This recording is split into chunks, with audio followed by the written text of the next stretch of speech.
Hola a todos, ¿cómo están? Mi nombre es Antonella, voy a desarrollar el tema eugenesia e higiene mental. En un primer momento desde Francis Galton, que fue quien desarrolló las ideas eugenésicas, y voy a tomar a Ana María Talac, quien desarrolla el contexto de la psicología en Argentina durante el desarrollo de estas ideas. Bueno, Sir Francis Galton fue un intelectual evolucionista de la época, a fines del siglo XIX en Gran Bretaña, que escribió varios escritos sobre distintos campos. Pero en 1859, cuando su primo Darwin publica El origen de las especies, hace que Galton se interese específicamente por lo que es la biología humana. 10 años después, en 1869, Galton publica El genio hereditario. A través de esta obra lo que hace es promover los estudios de la herencia para comprobar que las cualidades, tanto físicas como mentales, son heredadas. Utilizó su interés y sus saberes por la medición y los números para estudiar y medir las cualidades humanas. Años después crea el término de eugenesia, que lo define él mismo como ciencia, como la ciencia que se ocupa de todas las influencias que mejoran las cualidades innatas de una raza, ¿sí? Y aquellas que desarrollan hasta su máximo provecho. A través de los estudios de la herencia, creía que la naturaleza podía ir más allá, digamos, formar una humanidad o una comunidad capaz de representar a cada clase con su mejor ejemplar, y proporcionar influencias para que, las clases de hoy influyan en la siguiente generación. El mayor interés eugenésico, además de generar una raza, un ejemplar, era que las ideas eugenésicas sean parte de nuestra vida, que se reconozca la importancia socialmente y que sea aceptado como un bien o una mejora para la comunidad. Bueno, teniendo en cuenta eso, pensemos en qué contexto se estaba desarrollando la psicología en la Argentina. A fines del siglo XIX y comienzos del XX es cuando se comienza a desarrollar esta ciencia en el país, con una orientación, una base positivista y con la necesidad de pararse como una ciencia exacta basada en la experiencia, porque esto es lo que le iba a ayudar a legitimarse como ciencia frente a otras ciencias que ya estaban consolidadas, frente a otros campos que ya eran en sí. Bueno, entonces siguió la búsqueda de Europa y Estados Unidos a fines del siglo XIX en este reconocimiento que llevó a la creación de espacios para el desarrollo de la experimentación. En 1889, Horacio Piñero creó el primer laboratorio de psicología experimental en el Colegio Nacional de Buenos Aires, y el conocimiento psicológico de la evolución individual de las sociedades y de las patologías fue base para que padres, políticos, educadores y hombres de ciencia puedan deducir formas de intervención, lo que permitió que la psicología se plante como un saber fundamental, que sea considerado como un saber fundamental y que sea pensado para otros campos. Bueno, teniendo en cuenta esto, vamos a adentrarnos en el higienismo y la higiene mental. En primer lugar, ¿qué fue el higienismo? Fue un movimiento que se constituyó en Argentina a fines del siglo XIX, que se vincula con el positivismo como corriente de acción y pensamiento, y que fue representado por médicos, políticos e intelectuales, y además que formó parte de un discurso sobre progreso y civilización, que buscaba implementar una construcción de nacionalidad, una construcción de Estado. No debemos pensarlo en el contexto que estamos, tanto nacional como internacional. En este contexto entonces surgieron formas de estudiar y dar soluciones a los problemas de delito, de educación, de normalidad infantil y de locura desde diversas ciencias sociales, no solo desde psicología. Se tomó también criminología, psicopedagogía y demás. el programa médico higienista lo que primaba era el medio en términos sociales. Lo natural o lo dado es modificable, pero en tanto el medio permita esa diferenciación o la obstaculice. Entonces, estas ideas sobre las relaciones, digamos, estas ideas organicistas permanecieron en el modelo de higiene mental en Argentina y favorecieron a que puedan articularse con las ideas eugenésicas que hablábamos antes, dándole una impronta local a este movimiento, porque tanto en Estados Unidos, que fue donde se generó, como en Europa, tenía una base y un foco que estaban los factores ambientales.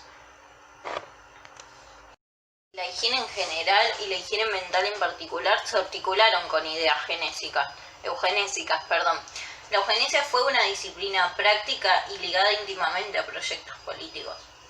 Desde esta perspectiva y la persistencia del modelo organicista hereditario y las ideas de la herencia, surgió la preocupación por identificar a estos sujetos que eran un peligro para la sociedad, ¿no? En esta creación de Estado y nacionalidad.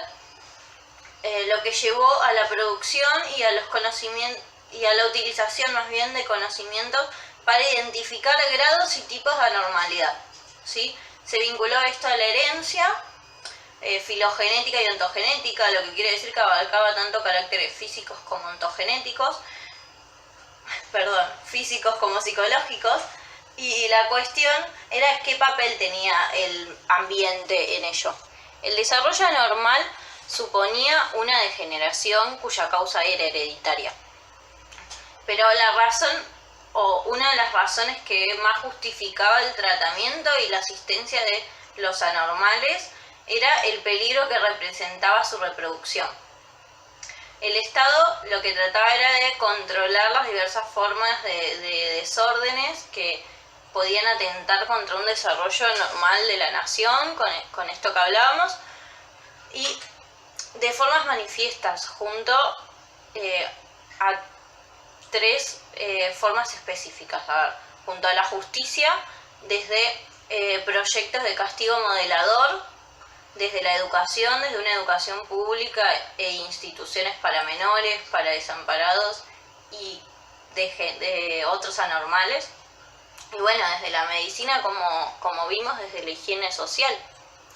Entonces, en este discurso, la higiene mental quedaba articulada al de profilaxis mental.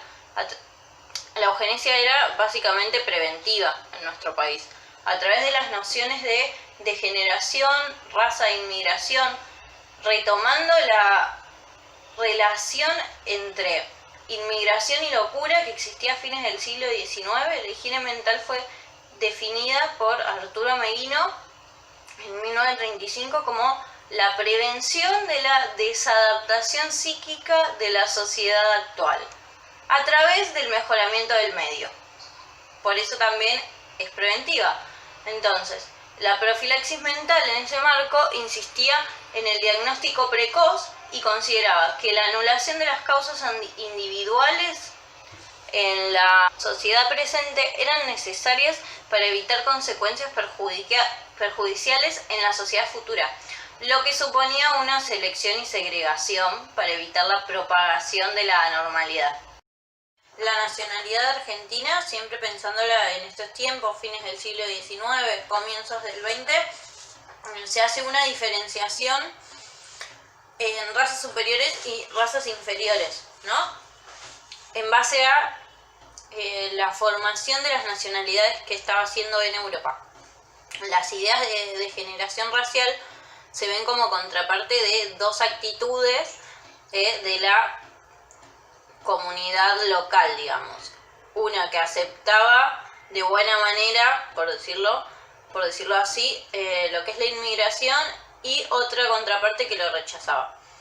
Entonces, en un caso se va a ver como una degeneración racial a causa de la raza indígena, pero desde el otro lado como una degeneración cosmopolita fruto de la mezcla de razas. La noción de raza fue utilizada para interpretar el momento presente de la sociedad argentina, es decir, en relación al pasado, y las posibilidades futuras.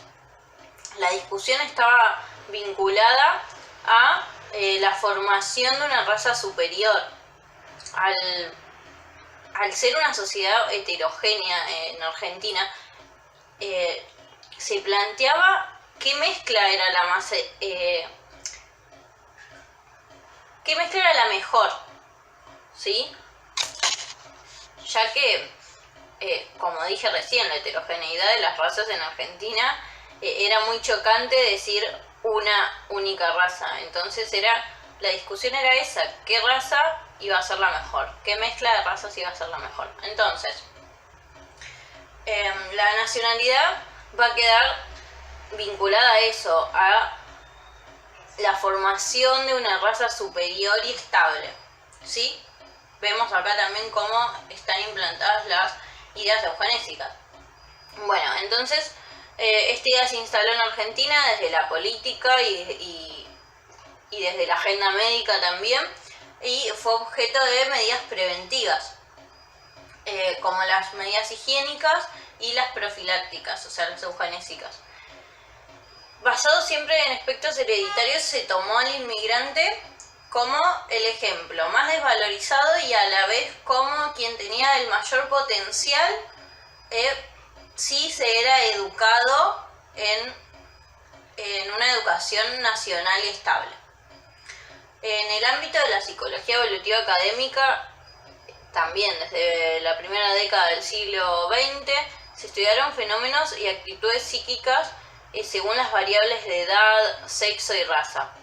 En esta última categoría se registraban, en base al niño, la nacionalidad y la de sus padres, porque siempre tenemos en cuenta lo hereditario. Los resultados, la verdad es que no tenían una variable que se pueda atribuir a una diferencia racial. Igualmente, era considerado. Las leyes abiertamente racistas, como fue la idea de raza aria, fueron condenadas, pero no pasó lo mismo con las leyes eugenésicas, que seguían siendo promocionadas y propagadas por grandes autores de la psicología y en grandes medios. Y teniendo en cuenta eso, quiero que vayamos al espacio de cómo se desarrollaron estas ideas en el ámbito de las infancias. En el siglo XX se planteó la normalidad infantil en torno a dos temas: los problemas de aprendizaje, que estaban relacionados a cuestiones del orden intelectual, y se los relacionaba con niños con déficits, idiotas, débiles o retardados. Y se planteaba la necesidad de diseñar o implementar un diagnóstico adecuado para decidir las condiciones de educabilidad. Ahora, en torno a los problemas de indisciplina, se asociaban a patologías afectivas y de la conducta, constituían, o se pensaba en ese momento que constituían las bases de la delincuencia infantil y juvenil. El niño indisciplinado y el niño delincuente tenían en común que sus conductas se desviaban de la norma. Uno en las normas escolares y otros en el ámbito social y de las leyes judicial. Fueron consideradas problemas de carácter práctico porque requerían y promovían la producción de un conocimiento específico como para identificar sus causas y fundamentalmente para intervenir según los criterios de normalización que estaban presentes en la sociedad. Seguido a esto se desarrollaron dos líneas de intervención, que era la intervención de carácter psicopedagógico y la intervención de carácter clínico, donde tuvieron que intervenir más de un campo y que sea interdisciplinar. Por ejemplo, en el primero, en el psicopedagógico, tenía que intervenir tanto la psicopedagogía como la psicología. En el 19 y comienzos del 20, en Europa y Estados Unidos, se implementaron dispositivos para identificar a las niñas que no podían responder las exigencias escolares. Se utilizaban test como método de evaluación y se consideraba la escuela como un ambiente neutral. La normalidad se construía en la escuela. Quien quede fuera de ello quedaba fuera de esa normalidad. Al considerarse un ambiente neutral, se utilizaba también como laboratorio experimental para observar las variables y distinguir la normalidad leve o severa en los niños. En 1924 en Argentina se implementa la función de visitadora de higiene escolar, que tenía la tarea de seleccionar a las niñas débiles según sus aptitudes físicas, biológicas o patológicas, a través de la construcción de fichas donde tenían datos como raza, tipo, deformaciones, anomalías. Realizar esos controles se veía como una necesidad de profilaxis doble, porque para proteger a los niños normales de las influencias de estos niños anormales y asimismo para protegerlos a ellos, para proteger a estos niños anormales porque se consideraba que podían ser introducidos fácilmente en el delito. El problema de la delincuencia era tomado como psicopatología, incluida la infantil. Se consideraba que las causas de criminalidad infantil podrían ser biológicas, es decir, una degeneración orgánica hereditaria, y también relacionada con la marginalidad de los padres, que podían ser alcohólicos, sifílicos, obreros extenuados. Entonces, también se planteaba la causa de una desorganización familiar, como podía ser el fallecimiento de uno de los padres. Bueno, en fin, la preocupación en varios países por el aumento de la delincuencia juvenil llevó a buscar formas convenientes para intervenir. Se discutieron cosas como la despenalización del crimen y la creación de institutos especiales para menores donde haya profesionales pedagógicos y con personal idóneo para su educación y su vigilancia. Igualmente, la realidad siempre estuvo muy alejada de los proyectos discutidos. En Estados Unidos, en las primeras décadas del siglo XX, se da una nueva modalidad institucional para niños con dificultades que se orientaba con la convicción de que la conducta antisocial, que terminaba muchas veces en delito o delincuencia juvenil, podía ser tratada por medios psiquiátricos psicológicos. Se abordaban los problemas cotidianos de los niños en general, no solo los considerados anormales, desde una lógica preventiva más amplia. Un modelo que integraba la psicología, la psiquiatría y la asistencia social. En Argentina fueron los médicos y en particular la doctora Telma Reca quien impulsó el desarrollo de este modelo de abordaje de los trastornos infantiles basado en la prevención y el tratamiento de factores externos como eran la familia, la escuela y el medio en general. Ella estudió en Estados Unidos y trajo este modelo al país para que sea similar al de las instituciones estadounidenses. Realizó un pasaje de la higiene mental infantil a la psicología y psiquiatría que se relacionó con un cambio de orientación en los tratamientos. De los consejos a los padres a la psicoterapia. Las intervenciones de los primeros años fueron a través de tratamientos físicos, escolares y sociales y cuestionó esta idea de normalidad basada en el estándar social en donde estaba inserto el niño o la niña. Propuso 3 criterios de normalidad: el escolástico, que dependía de la precisión de la escuela, el social y el psicobiológico. Al diferenciar el criterio escolar y el psicobiológico de normalidad, considero que los síntomas de carácter físico y psíquico son más graves que los conductuales y los relacionados al rendimiento escolar. Corrió entonces el eje de análisis de factores internos a los externos que determinan la patología infantil desde una perspectiva reaccional, utilizando la noción de personalidades y desviaciones de la misma. El modelo norteamericano, donde la tarea de esas clínicas era psicológica en términos de diagnóstico y tratamiento a través de la psicoterapia, pero también era educativa, porque se proponía formar a padres y maestros en pos de un mejoramiento de la salud mental de la población. Bueno, y para cerrar, me gustaría tomar lo que fue la Liga Argentina de Higiene Mental, que fue encabezada por Gonzalo Bosch, médico psiquiatra alienista, y a través de la liga se planteaba el objetivo de hacer más eficaces y selectivos los manicomios, evitando a aquellos pacientes que puedan recibir un tratamiento ambulatorio. No era que se trataba de cerrar los manicomios, sino limitar sus funciones a casos estrictamente necesarios. Se desarrolló en la tradición psiquiátrica de la herencia y la degeneración. El tratamiento precoz de la enfermedad mental llevó a promover un cambio en las instituciones de asistencia y creación de otras instituciones de salud mental. Bosch impulsó la creación de la Escuela de Visitadoras Sociales de Higiene Mental, y en el nuevo dispositivo se requería una formación diferente de los médicos y orientada a la prevención y a la rehabilitación. Entonces promovía la formación e incorporación de nuevos profesionales, en particular asistentes sociales y enfermeros psiquiátricos.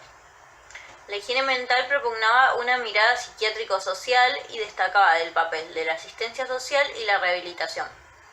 En 1930 ya casi nadie cuestionaba la higiene ambiental, pero tampoco era separado de la idea de herencia y la constitución. La acción de la higiene mental se posó entonces sobre la categoría de fallas de adaptación. El modelo educativo que proponía insistía en la importancia de la acción sobre los educadores, padres y maestros, así como sobre juegos, deportes, libros y demás. También como se ve, permanecen las ideas eugenésicas, pero igualmente estaban más atenuadas. La adaptación permitía desplazar desde la herencia a las condiciones de la sociedad contemporánea, porque admitía que la sociedad debía ser revisada tanto como su moral. El niño era la figura privilegiada de donde se unían las leyes eugenésicas. ¿Por qué? Porque de mirada al futuro se tomaban las leyes de la herencia y desde la higiene ambiental se tomaba todo su contexto, la escuela, la familia, el contexto social actual. La higiene mental del niño constituía un ejemplo de cómo se tomaban los problemas de adaptación entendidos como una socialización fallida. La prevención y la asistencia precoz se centraban sobre el individuo. La Liga aspiraba justamente a articular la acción sobre individuos con la propuesta de la regulación de poblaciones, tomándolos como colectivos diferenciados, madres, niños, trabajadores, pero a la vez como conjuntos de individuos. Bueno, pudimos ver durante el recorrido de todo lo que hablamos cómo las ideas eugenésicas influyeron e intervinieron en distintos ámbitos: la salud, el escolar, el jurídico, el social. Ahora lo que voy a hacer es invitarlos a que piensen, a que reflexionen de qué manera pueden estar hoy presentes estas ideas. Puede ser una reflexión escrita a través de una imagen, puede ser a través de un meme, puede ser como quieran, pero me parece súper importante pensar que de esto es de donde venimos y cómo hoy siguen estando. Muchas gracias a todos por escuchar, por verme, y espero que estén muy bien.